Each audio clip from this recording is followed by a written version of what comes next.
¿qué es la fe? Con signos de interrogación. Y vamos a tratar de desarrollar este tema que considero que tal vez es de lo más importante que existe elementalmente en la doctrina cristiana para poder comprender qué es la fe. La diferencia entre creer simplemente o la simpleza de la credulidad y la fe bíblica, que son totalmente opuestos. Dice Hebreos 11:6, pero sin fe es imposible. Esta palabra imposible significa que no existe ninguna otra manera de agradar a Dios. Ya sea que cuando yo obedezco el mandamiento, maridos, amen a vuestra esposa, la amo porque por la fe que Dios me ha puesto y me ha dicho que yo tengo que hacerlo. Si mi motivación no es la fe, no sirvo. Cuando yo doy dinero a la obra de Dios, tiene mi motivación que ser por fe, agradando siempre a Dios. Amo a mi esposa porque quiero agradar a Dios. Amo a mi esposo porque quiero agradar a Dios. Doy porque quiero agradar a Dios. Siempre la fe tiene que estar detrás de nuestras acciones. Y si la fe no está detrás de nuestras acciones, no estamos agradando a Dios. Es imposible. La palabra imposible, insisto, significa que no hay posibilidad alguna de agradar a Dios de otra manera. Fíjense qué importante es esta conferencia. Y a continuación dice el Espíritu Santo, porque es necesario, o es implícito, que el que se acerca a Dios, ¿cómo nos acercamos a Dios? Creyendo que Él existe. Si tú te pones hoy en la mañana a orar, Señor, te pido por mi hija, mira que tiene 3 días que se fue mi hija. Oh, Señor, no tengo trabajo. ¿Tú crees que te estás acercando a Dios con fe? Bueno, primero tranquilízate, cálmate, tómate un chocho tal vez, ¿verdad? Para que te aplaques. Pero en un estado emocional donde está, Señor, por favor, etcétera, etcétera, es como si dijeras a Dios, tú no puedes, Señor, contestarme. Estoy lleno de aflicción y tú no puedes realmente contestarme. Pero yo me acerco a Dios y le digo, Padre, te doy gracias porque mi hija está en tus manos. Te doy gracias porque el trabajo que tengo por delante está en tus manos. Y gracias, Padre Santo, porque descargo mi corazón y al levantarnos de la oración, creemos que Dios nos escuchó. Pero si tú te levantas después de orar, con la misma aflicción, con la misma tensión, con el mismo estrés, con la misma ansiedad, vuélvete otra vez a hincar, porque no has agradado a Dios. A través de la oración, cuando nos acercamos a Dios, tenemos con nuestra acción, después de estar en la presencia del Rey, creer que realmente Él nos ha escuchado.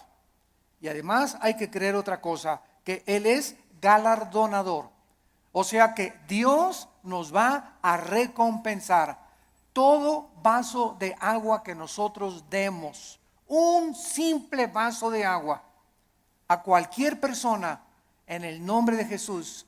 Dios no es olvidador ni deudor para olvidar lo que Él nos tiene que dar, para bien o para mal. Muy bien, vamos pues en el versículo 1 a tratar de encontrar alguna definición que nos ayude a sentar nuestras bases de qué es la fe para comenzar a construir arriba del versículo 1. Es pues la fe la certeza. La palabra upostasis, que se tradujo certeza, es sustancia. La fe es una sustancia, es algo real, es una seguridad. ¿De qué cosa? De algo que viene. De algo, no de algo que tienes ya. Porque si lo tienes ya, ya no es fe. Entonces la fe está relacionada con el futuro. Siempre con algo que no tienes y que viene. Y que tú tienes que estar seguro que viene. No tengo trabajo ahorita, tengo 3 días sin trabajo, 2 semanas sin trabajo, pero Jehová es mi pastor. Como decía mi esposa hace unos momentos, declaro que soy tu hijo, que nada me faltará. Yo voy a mantener mi paz. Mi hijo se fue, mi hija se fue, no tengo trabajo, pero yo tengo la seguridad, la certeza que aunque no lo tengo ahorita, aunque no veo ahorita a mi hija que se componga, ni mi hijo que se componga, y aunque no veo ahorita prospectos del trabajo, lo creo, lo tengo seguro porque tú lo has dicho. No he visto justo desamparado a su descendencia que mendigue el pan. Yo sé que tú me vas a dar el trabajo, Señor. Yo sé que tú me vas a sacar adelante. ¿Por qué? Porque así lo dice tu palabra. Y esta seguridad que tú tienes, dice a continuación, es una convicción, aunque tú no lo estás viendo. Muy bien, vamos pues a tratar de explicar más claramente esto. La fe está relacionada con el futuro y con lo invisible. Con lo futuro y con lo invisible. Porque es algo que esperamos en el futuro, ya sea en 3 horas, 4 horas, mañana, pasado un mes, un año, no sé. Y al mismo tiempo es algo que no podemos percibir con nuestros 5 sentidos. En el momento en el que nosotros veamos algo, ya no es fe. Porque la fe está relacionada con lo invisible. En el momento que lo veo, ya no es fe. Por eso cuando alguien dice, si yo veo un milagro, voy a creer, esto es la antítesis de la fe. Porque es totalmente lo contrario. Primero tenemos que creer, como lo vamos a ver, para ver. ¿Me están siguiendo? No es ver para creer, sino creer primero para que después puedas ver la gloria de Dios manifestada. Muy bien, la fe es la certeza, es una seguridad de algo que esperamos y es una convicción de algo que nosotros no vemos. Esta certeza, ¿quién nos las da?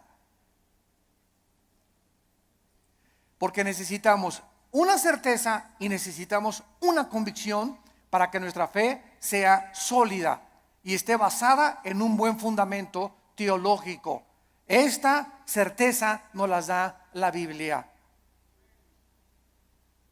Porque solo en la Biblia puedes encontrar las promesas que son futuras para nosotros.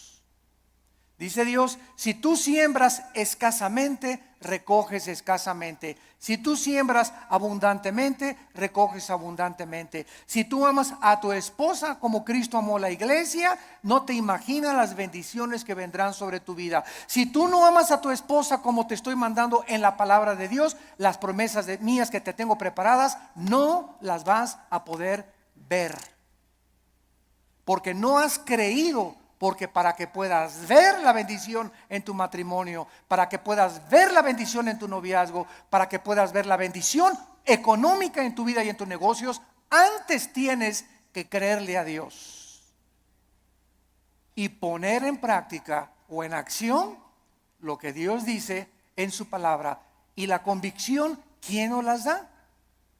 El Espíritu Santo.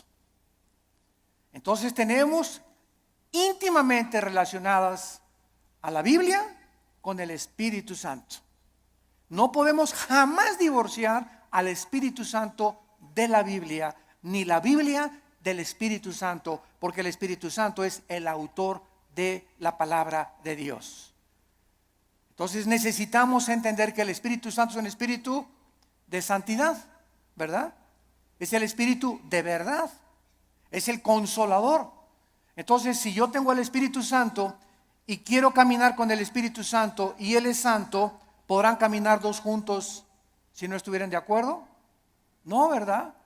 Para que yo camine con el Espíritu Santo, tiene que haber santidad en mi vida, porque Él es santo y me toma de la mano. Pero el momento en el que yo camino sin santidad o comienzo a caminar en pecado en la vida, inmediatamente rompo mi comunión con el Espíritu Santo. Me suelta, es tan sensible como una paloma el Espíritu Santo. Inmediatamente vuela, no se hace a un lado y me encuentro caminando yo creyendo que Dios está conmigo, creyendo que el Espíritu Santo está conmigo, y estoy caminando en la carne. Es lo que se llama caminar en la carne. Y la carne es muy consagrada, La carne es muy religiosa. La carne adora a Dios y por acá y por allá, y sin embargo podemos hacer muchas cosas sin la ayuda de Dios en nuestra vida. Muy bien, veamos ahora que entonces la fe está relacionada con dos realidades eternas e invisibles, con Dios y su palabra.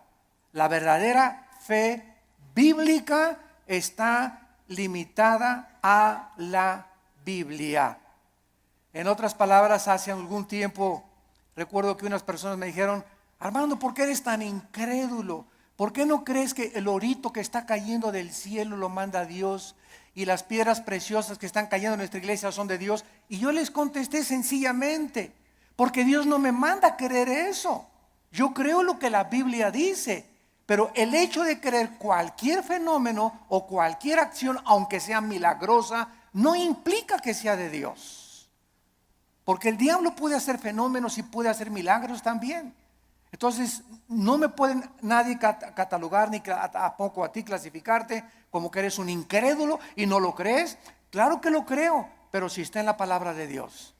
Pero si yo encuentro en Proverbios capítulo 2 que la Biblia me manda y me dice que busque la sabiduría y no las piedras preciosas y no el oro, ¿qué me está diciendo el Espíritu Santo con estas experiencias que se están manifestando en muchas iglesias? Que estas iglesias están tanto en la carne, que está ahora siendo engañadas.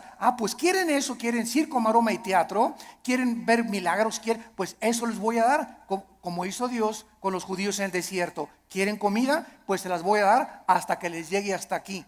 Y los atascó de codornices hasta que los volvieron el estómago.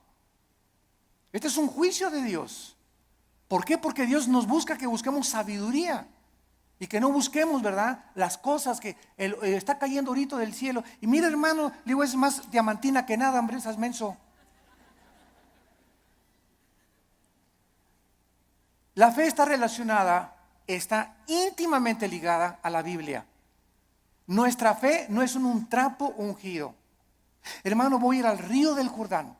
Y cuando vaya a Israel, voy a meter una botellita el agua del Jordán y me la voy a traer y me la voy a echar cuando esté enfermo. O la voy a poner ahí, le voy a ya casi una veladora.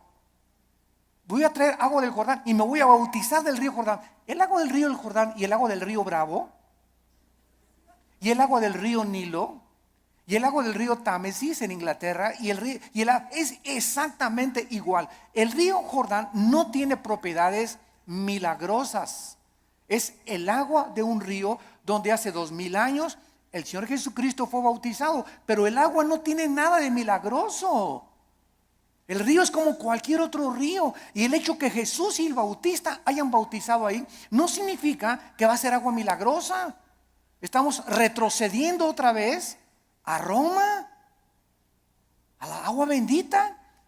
Antes entraba a la iglesia y le metía la mano y me hacía por mí agua bendita, porque le hicieron así y le atribuían propiedades milagrosas. Esto se llama hechicería. Esto es vulgar hechicería, atribuirle a un objeto, a agua, trapitos o cualquier cosa, poderes milagrosos. Esto es hechicería. Los brujos usan cosas y collares y amuletos, talismanes, patas de conejo. Todo eso está relacionado con el mundo del ocultismo, no con la Biblia. Y les hablo tan claro como el azul del cielo hoy en la mañana, sin tapujos y derecho y a la yugular. Ya no podemos andar con rodeos. Ya no podemos andar diciendo que tenemos que hablar al pan, pan y al vino, vino. Tú tienes que entender ya claramente qué es la fe. Y ya no estar poniendo un objeto como hace algún tiempo. Me vende un trapito y ahí va la gente y compra el trapito ungido. O te mando este anillo que lo compré en Jerusalén. O este collar que tiene propiedades y porque este predicador en tal parte lo anunció, y van y lo compran y se lo cuelgan y le atribuyen propiedades milagrosas, o ponen el trapito debajo de la almohada y se les va a quitar el dolor de cabeza, o va a traer que la maldición se va a ir de su casa. Todo eso está relacionado con el mundo de la hechicería. Eso ya no es fe. Y esa hechicería está entrando a las iglesias cristianas. ¿Por qué?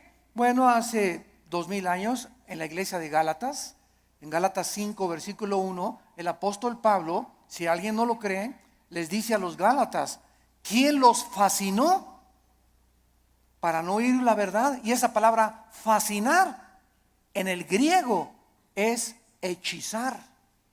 La iglesia de Galacia estaba hechizada, estaba controlada por demonios que habían entrado en falsos maestros y pastores que esta iglesia tenía, y que les estaba enseñando a los cristianos: es que no es suficiente la muerte de Cristo, necesitas circuncidarte, no necesitas poner árbol de Navidad, no necesitas hacer estas cosas, necesitas ahora agregarle a la obra de la cruz algo extra. Cuando la Biblia dice que cuando Cristo murió en la cruz del Calvario, se finí, caput, se acabó, consumado es. No hay nada que agregarle a la muerte de Cristo para el perdón que hemos recibido. Tratar de, después de la gracia de Dios, decir que necesitamos hacer ciertas cosas para completar la obra de Cristo, estamos llamándole que fue incompleta la muerte de Cristo, y esto es una herejía. Hace algún tiempo, bueno, más bien no algún tiempo, hace algunos días, me entrevistaron en un programa de televisión. Y una de las preguntas que siempre me hacen en Colombia, en Guatemala, donde quiera que voy, es: ¿qué se pierde la salvación? Siempre me preguntan esa pregunta. ¿Por qué? Porque el 65-70% de la cristiandad cree que se pierde la salvación.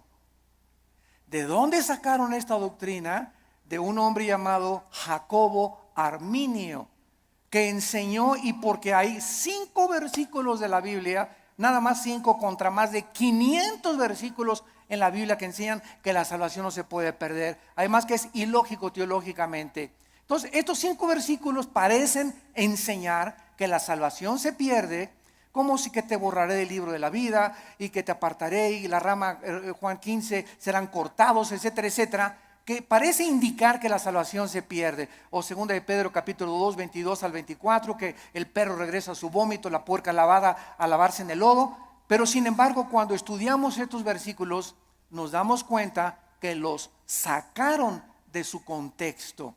Miren, es tan simple como esto. Cuando una persona dice que se pierde la salvación, ¿qué está diciendo? Síganme con cuidado.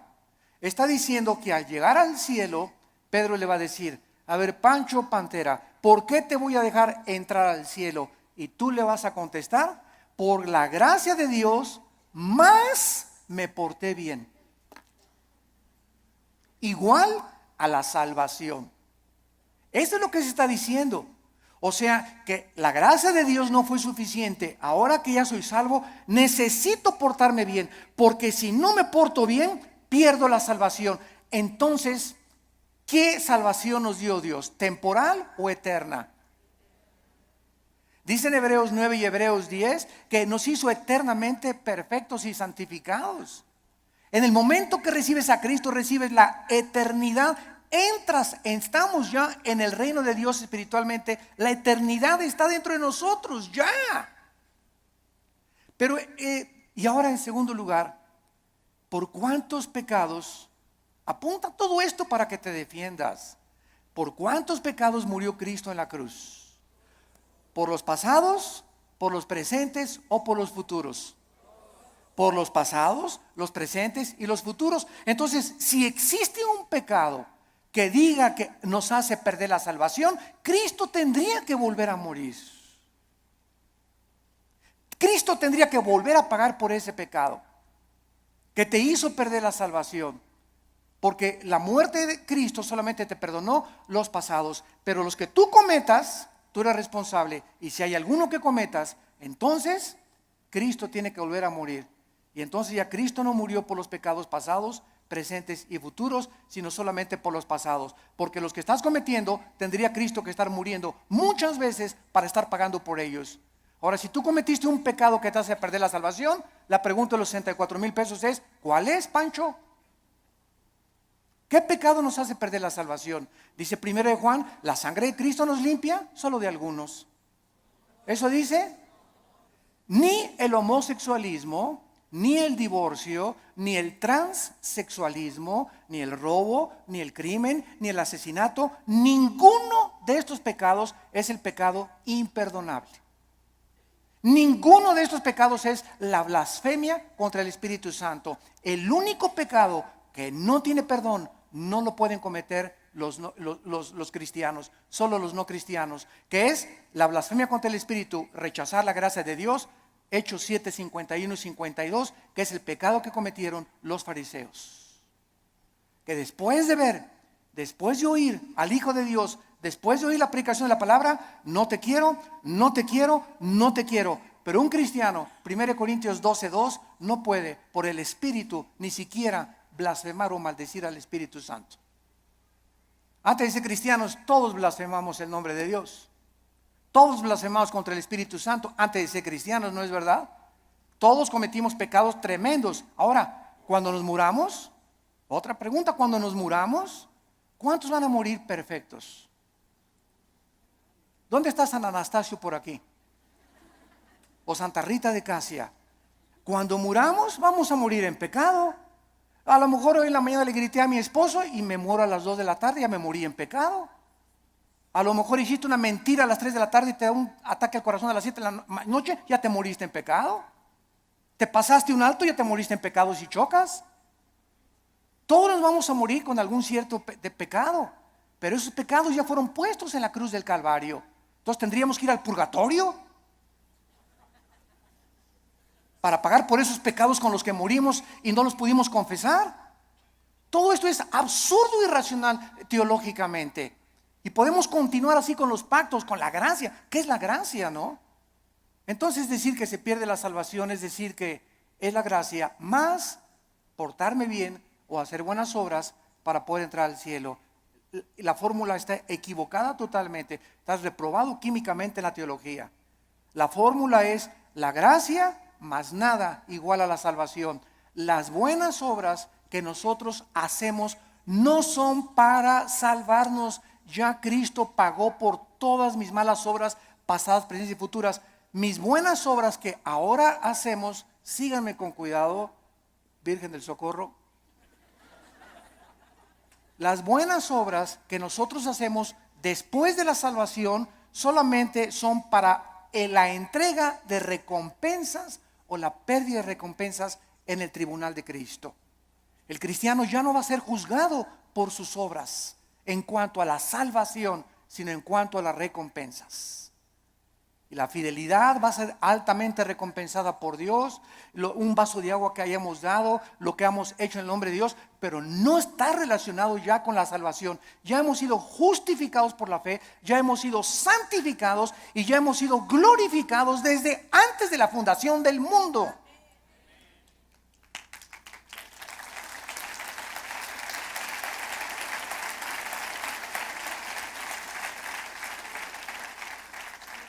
Tenemos que desenterrar otra vez la doctrina de la salvación en el siglo XXI y volverla a enseñar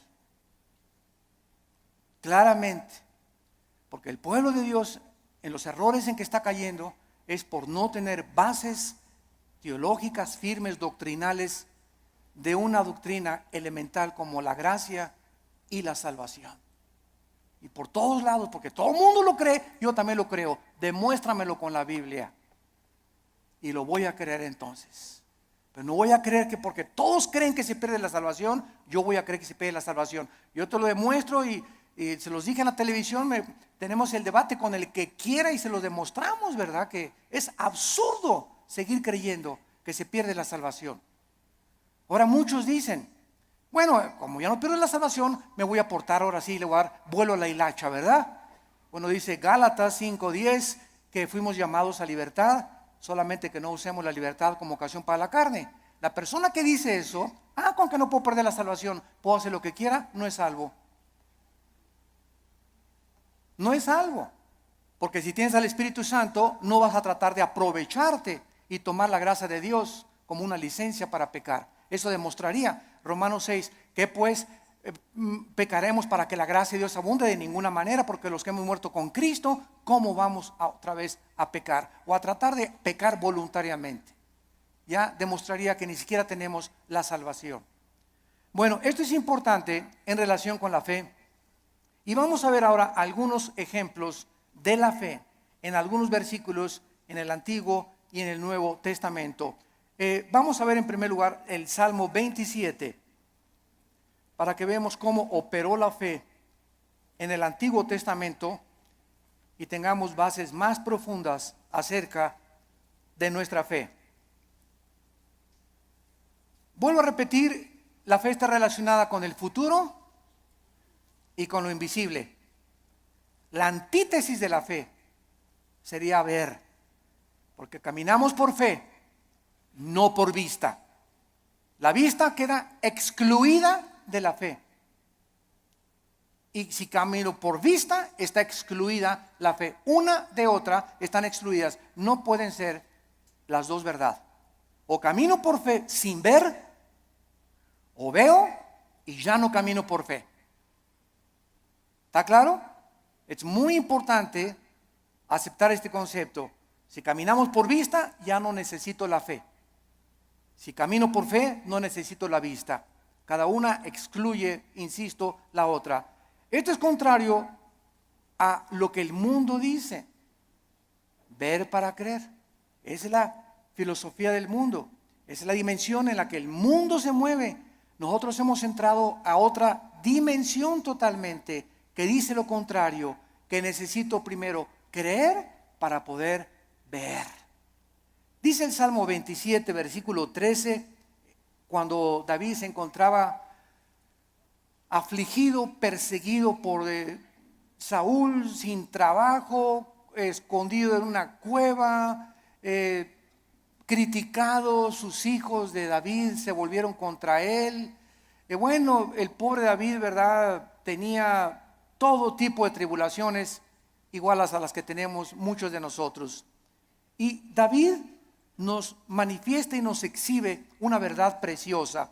Y dice el Salmo 27:13, hubiera yo desmayado, me hubiera tirado la toalla, me hubiera yo desalentado, ya hubiera querido ya ni siquiera ser cristiano, ya ni siquiera quería ir a la iglesia, ya estaba harto. Si yo hubiera mantenido esta actitud mental, hubiera yo desmayado. Me hubiera tirado ya al suelo, ya no quiero ni siquiera vivir. Estoy harto de todo, de mis papás, de la iglesia, de esto, del gobierno. Y sobran cosas que nos pueden llegar a pensar esto. A menos que, repito, seas San Anselmo. Pero todo cristiano llegamos a estar, ¿verdad?, hasta, decimos vulgarmente en México, hasta el gorro. ¿No te has sentido así? No levante la mano. Porque yo estoy seguro que todos la levantaríamos. Si no has experimentado esto, lo vas a experimentar cuando estés casado, o cuando no estés, o cuando nazcan los hijos, o cuando nazcan los nietos. Pero todos, hay muchas épocas en la vida en la que nos llegamos a sentir tan oprimidos por los problemas que ya no quisiéramos ni siquiera vivir. ¿Quiénes son los suicidas? Las personas que se les ha cerrado totalmente el mundo, se han sentido sin ninguna ventana, sin ninguna luz, sin ninguna esperanza, sin ninguna solución más que dejar de vivir. Escaparse por una puerta falsa. Y dice David que él había llegado a esa situación, y entonces encontramos lo que lo salvó: si no creyera. Si no creyera, ¿qué veré? Primero, ¿qué cosa? Creyó, y después venía la vista. Si yo no hubiera creído que voy a salir de esta situación y que Dios me va a mandar otro esposo, otro novio, que viene el trabajo. Si yo no hubiera creído en las promesas de Dios, ya desde cuándo me hubiera aventado desde el puente hasta abajo. ¿Qué es lo que nos sostiene? Creer lo que Dios nos ha dicho. Esa es la fe, lo que nos ha dicho en su palabra. Hubiera yo desmayado si no creyes. Y dice 1 de Pedro 1:5 que somos guardados por el poder de Dios mediante la fe. En otras palabras, cuando nos encontremos así, y créame que muchas veces al mes yo llego así en la noche, en la mañana cuando me levanto, con el Señor, cansado, ¿verdad? Con problemas, presiones emocionales, el mundo, el petróleo, la caída del dólar, problemas aquí, problemas allá, familiares. Bueno, sobran cosas para desalentarnos en la vida, sobran cosas para amargarnos, sobran cosas para desilusionarnos. Entonces ahí es cuando, en lugar de que te desmayes y te rindas y digas, tiro la toalla, me bajo del caballo, ya no quiero, andamos así con el caballo, cayéndonos del caballo. En ese momento recuerdo, oh Señor, tú eres poderoso, tú eres grande, soberano, y comienzas a sentir otra vez en el caballo y agarras las riendas. Señor, aunque no lo vea, y aunque vea todo que se está cayendo y no vea soluciones y vea el cuadro oscuro a mi alrededor, oh Dios, yo sé que tal vez hoy en la tarde o mañana veré tu bondad. Me vas a sacar del pozo de la desesperación, me vas a pintar un nuevo futuro, vas a solucionar mis problemas, y por eso sigo en mi caballo y rajámonos pinto, cuénchele velocidad y vamos adelante. No te me rajes, México lindo y querido.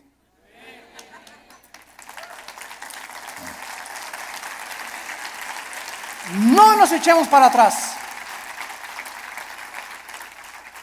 Vamos 2-0. Puro gringote de 1.90, 1.95. No, ya no la hacemos. ¿Cómo que no la hacemos? ¿Cómo que no? Ándele, ¿cómo que no la hacemos? Y eso de veras nos infunde ánimo, porque es un cuadro físico de lo que espiritualmente debemos hacer nosotros. Crecernos al castigo.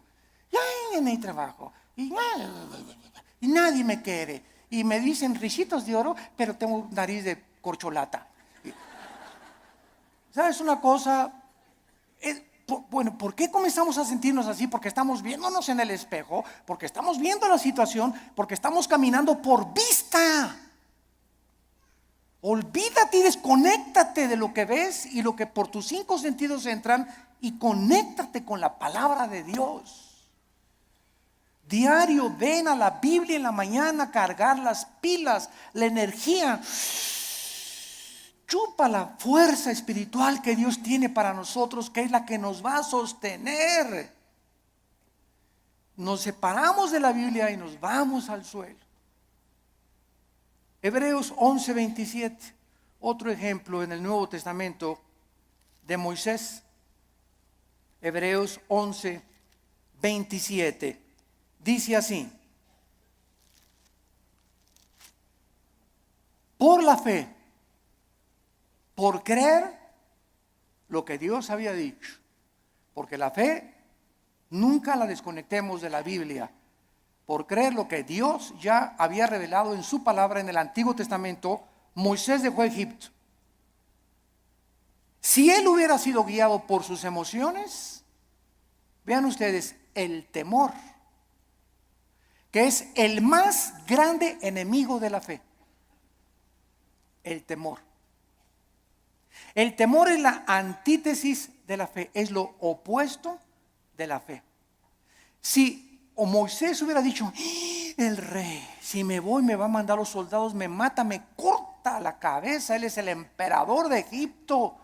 Pero Moisés no vio al emperador de Egipto, no el temor que comenzó a meterse, porque el temor así entra como la termita, ¿verdad? Y comenzamos a sentir así que, y el temor, y comenzamos hasta a sudar frío, y comenzamos a temblar por el temor, y saldrá esto, y saldrá de la operación mi abuelita, y podremos, y dejamos que nos domine esta emoción, comenzamos a alejarnos de Dios y comenzamos a perder el poder de Dios que está viviendo por fe. Moisés dijo, antes de tenerle miedo al faraón, antes de tenerle miedo a su abogado, antes de tenerle miedo a mi suegro, antes de tenerle miedo a mi ex esposo, antes de tener miedo de nada ni de nadie en este mundo, tengo temor de Dios. Y eso fue lo que hizo Moisés. No vio el temor del emperador, los ejércitos que tenía, y dejó Egipto. No fue gobernado por el temor, sino creyó lo que Dios le había dicho y venció sus emociones. Porque se sostuvo como viendo físicamente a Dios. ¿Eso dice? Este está en tercera de Pancho 3:1. Porque se sostuvo viendo algo que no se veían con sus ojos, ni se experimentaba empíricamente con sus 5 sentidos. Se sostuvo por algo que nadie podía ver, pero él sí podía ver, y podemos ver los cristianos, que es a Dios. Viendo al invisible. ¿Con qué ojos lo vemos? Con los ojos de la fe. Es un par de ojos que el Espíritu Santo nos ha entregado que el mundo no tiene. Vemos no lo que vemos, vemos las cosas que no se ven, porque las que no se ven son más reales que las que se ven. Esto fue lo que hizo que Moisés se pudiera sostener. La fe nos capacita para ver lo que el mundo no puede ver. No hay trabajo, no hay esto, no hay aquello. El mundo, terremotos, se cae. Ahora que fue el terremoto de Japón, no sé si vieron ustedes un video de los muchos que han pasado, que primero el terremoto, el tsunami y el puntillazo, la fuga de gas radioactivo. Y pasaron a una japonesita que era cristiana, como de 80 años de edad. Y está la japonesita en el video caminando y dice, aquí estaba mi casa. Y para todos lados estaba viendo, y ahí estaban mis hijos, y ahí vivía mi sobrino. Y se queda la japonesita como de 80 años de edad, sin nada ni nadie en el mundo. Ni una cobija donde acostarse. Y se hace así las cabezas y dice, pero tú me seguirás sosteniendo. Bueno, las lágrimas comenzaron a caer de mis ojos. Pero fue así una cosa, ¿verdad? Para poner una película. Ahí estaba mi familia, ahí estaban mis papás, ahí estaban mis hijos, mis nietos, aquí estaba mi casa. No hay nada. Imagínate, de la noche a la mañana quedarte sin familia, ni vecinos, ni papá, ni mamá, ni nada, y levantar los ojos, pero tú me seguirás sosteniendo. Esa es la fe. Sostenidos viendo lo que no se ve, con los ojos y la seguridad y la certeza y la convicción de lo que Dios ha dicho: no te dejaré ni te desampararé, aunque se acabe todo a tu alrededor. Veamos ahora en Juan capítulo 11.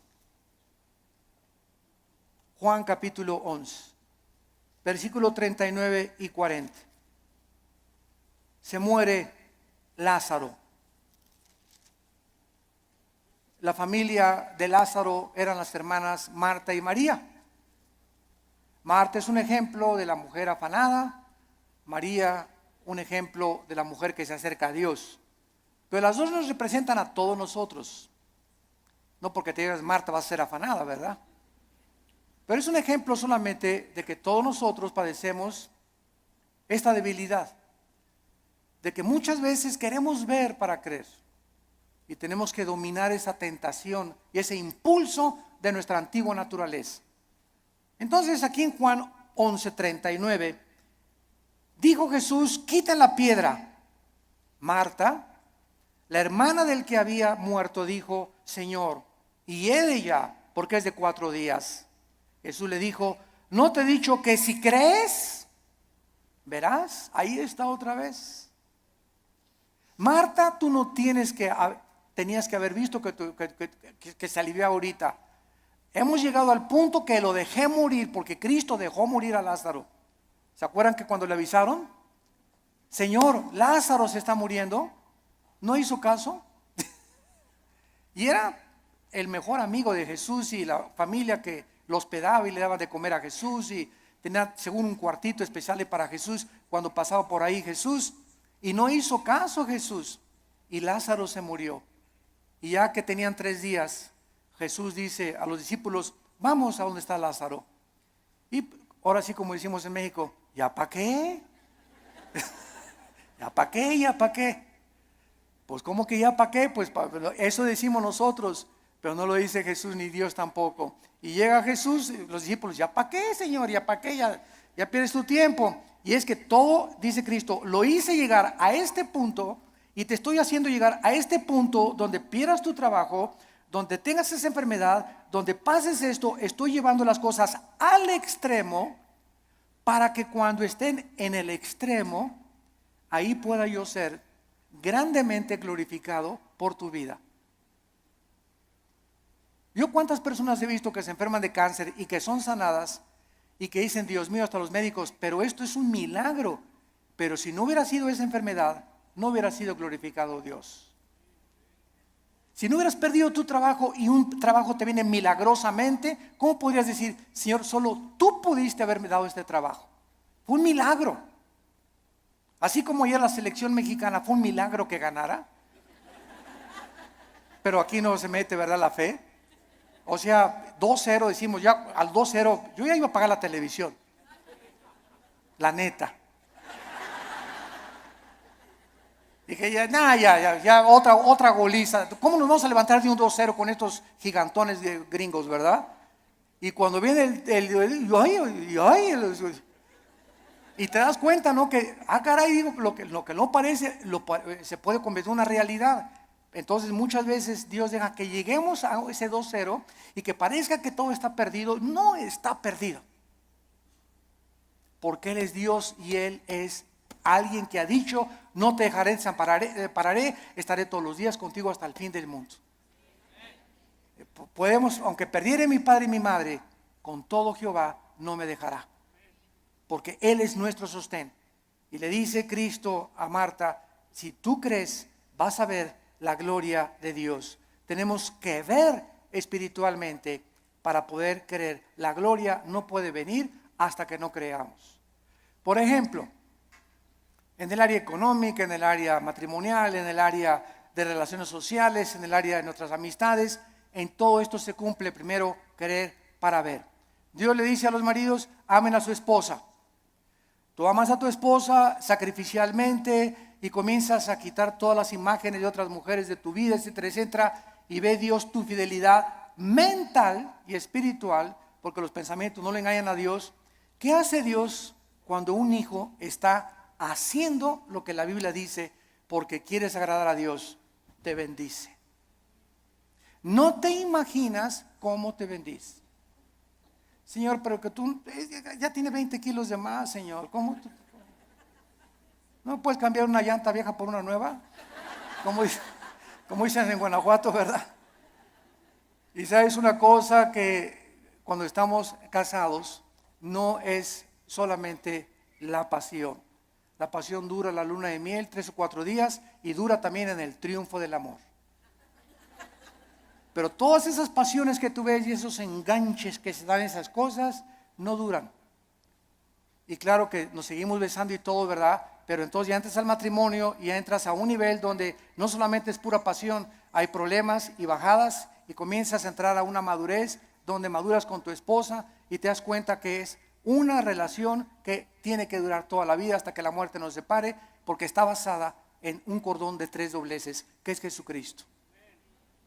Entonces ya no está basada tanto en el físico como en una relación espiritual, porque los matrimonios que duran son los matrimonios que los dos son discípulos de Cristo.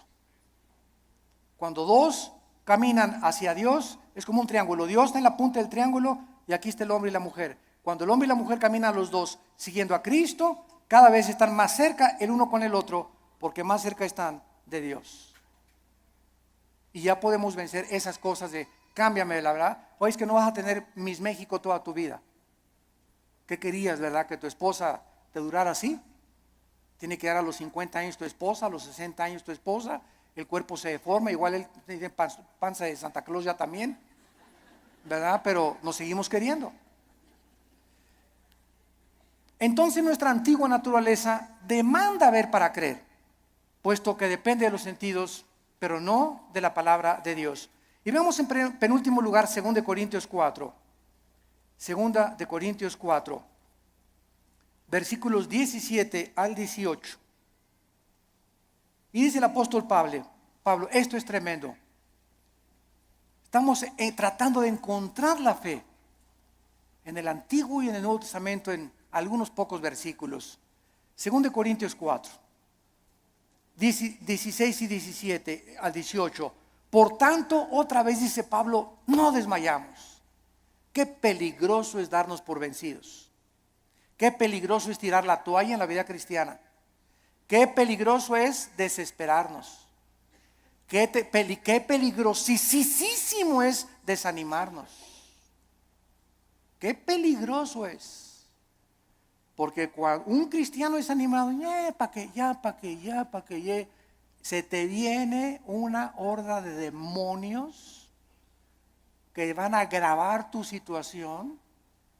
Se va a convertir en una cosa crónica en tu mente. Vas a comenzar a sufrir unas depresiones. Las personas que sufren de depresión continua, todos somos deprimidos de vez en cuando. Pero cuando somos deprimidos ya 3, 4, 5 días deprimido, estás bajo ataque del maligno. Porque el fruto del Espíritu es paz, gozo y amor. ¿Por qué has llegado a esa situación que estás así, que ni te toquen porque brincas? Porque tienes una semana, 2, 3 semanas que te soltaste la palabra. Y comienzas a desmayar porque no estás aferrado a la palabra de vida. Por tanto, no desmayamos, dice el apóstol Pablo. Antes, aunque nuestro cuerpo exterior se va desgastando, el interior, no obstante, se renueva de día en día. ¿Saben ustedes que lo peor que existe para una persona es verse en el espejo? Bueno, claro que tenemos que peinarnos, ¿verdad? Y rasurarnos, etcétera, etcétera. Pero cuando ves, ya tengo 50 años, viejito, ya. No, ya tengo 70, ya para qué, ya voy de salida. ¿Cómo que vas de salida a los 70 años? Ya tengo 80, ya voy de salida, ya para qué.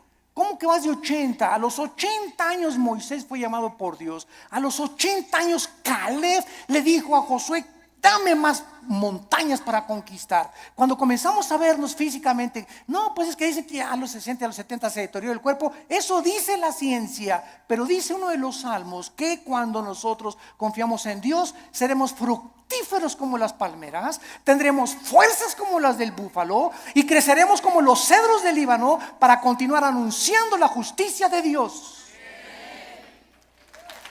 ¡Qué viejo ni qué viejo! Dejemos que nuestro cuerpo se siga desgastando. Yo les he hablado tantas veces de nuestra abuela materna que murió hace algún tiempo, de 97 años de edad. Mi abuelita 97 años ya no usaba bastón. Nunca se convirtió a los casi 80 años de edad, después de haber sido 30 años presidenta de la Acción Católica de México. A los 80 años de edad, vivió todavía 17 años más a los 97 en sus 5 sentidos. Y se levantaba a las 7 de la mañana, se emperifollaba y se ponía su loción Sanborns, se cubría todo, ¿verdad? Y caminaba, era la loción famosa en aquel tiempo, ¿verdad? Y la más barata también. Y estaba a los estudios y la llevaba a los estudios en la mañana y en la tarde. ¿Ahora dónde vamos, hijito? Me decía a las 5 o 6 de la tarde el domingo. Le digo, abuelita, tú a tu casa y yo a la mía, le decía. Porque todavía traía cuerda a los 95, 96 años, traía cuerda todavía, porque, a ver, y vamos a ver una película mejor de Walt Disney, ¿no? Y llévame a cenar, abuelita, que me desgastas, abuelita, me dio más de 50 años de edad, pero ¿qué era lo que la sostenía ella? Y que era, nunca, siempre el gozo, siempre contenta, ¿verdad? Regañando a todos y por aquí y por allá. Se parece mucho a mi mamá, ahorita usted la conocen a la generala y mamá, ¿verdad? Sobre todo los que van a Liti. Pero esa es energía que necesitamos tener. Y no estar, ya tengo, cacle. El interior se va renovando. Y este cuerpo corrupto vas a echar a los gusanos y al panteón y vamos a resucitar. Así como una semilla contiene un árbol y fruto y ramas, esa semilla, ahí está todo. Así cuando se siembra va a resucitar en un cuerpo glorificado. Y nos vamos a ver, y cuál cacle ni cake nada, ¿verdad? Sino que tenemos que mantener esa energía y esas fuerzas, esas ganas para vivir para Dios. Porque los que se mueren pronto son los que no tienen ganas de vivir para Dios. Ya, para que ya yo llegué, ya voy de salida. Tienes que hablarle a tus nietos y tienes que hablarle a tus viejitas y tienes que ir a los asilos a predicar. No te encierres nada más, cacle. Nada, hay mucho que hacer todavía. La energía la tenemos por dentro y olvídate por afuera. No te veas en el espejo, ve lo que Dios está haciendo internamente con tu alma. Dice Pablo, porque esta leve tribulación momentánea, miren nada más cómo considera Pablo la vida. En primer lugar, los problemas, las aflicciones y los sufrimientos son leves. Dice Pablo, es como si un mosquito me hubiera picado. Todo lo que he sufrido, las pedradas, la persecución, me arrastraron, mis hijos me dejaron, a mi esposa las violaron, fui castigado por Dios.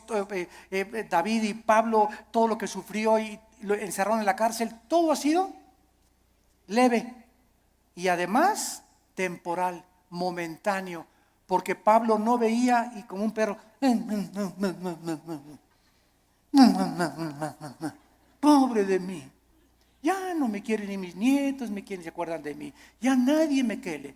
Y comienza a ser como un perro ahí en el rincón y lamiéndote tus heridas y compadeciéndote, y esa autolástima que va a hacer que te hundas y te pintes más rápido. Que te vayas, más rápido. A veces me olvida que no estoy con los jóvenes. Es leve y es temporal. Produce en nosotros un cada vez más excelente peso de eterna gloria. No mirando las cosas que se ven. No mirando las cosas que se ven. Ahí está otra vez la fe. Si miran las cosas que se ven, nos desmayamos, nos desanimamos, nos hundimos. Miremos las promesas de Dios, sino las que no se ven, porque las que se ven son temporales, pero las que no se ven son eternas. Gracias por tu palabra, Señor. Señor, gracias por alimentarnos, edificarnos, animarnos con tu palabra. Gracias por aclararnos tantos conceptos que están siendo atacados. Estamos siendo invadidos por doctrinas extrañas que se han acabado aceptando como si fueran la verdad. Regresemos a la Biblia. Volvamos otra vez a abrir las páginas santas de la Biblia para que el Espíritu Santo alumbre nuestro entendimiento y podamos ver la gloria de Dios en la faz de su Hijo Jesucristo. Gracias porque sin esta fe, sin creer en lo que tú nos has dicho, no existe ninguna otra manera en que te podamos agradar. Porque así tú, Señor, lo has determinado. En esta mañana muchos de ustedes que nos ven a través de la televisión y aquí presentes, tal vez eran crédulos.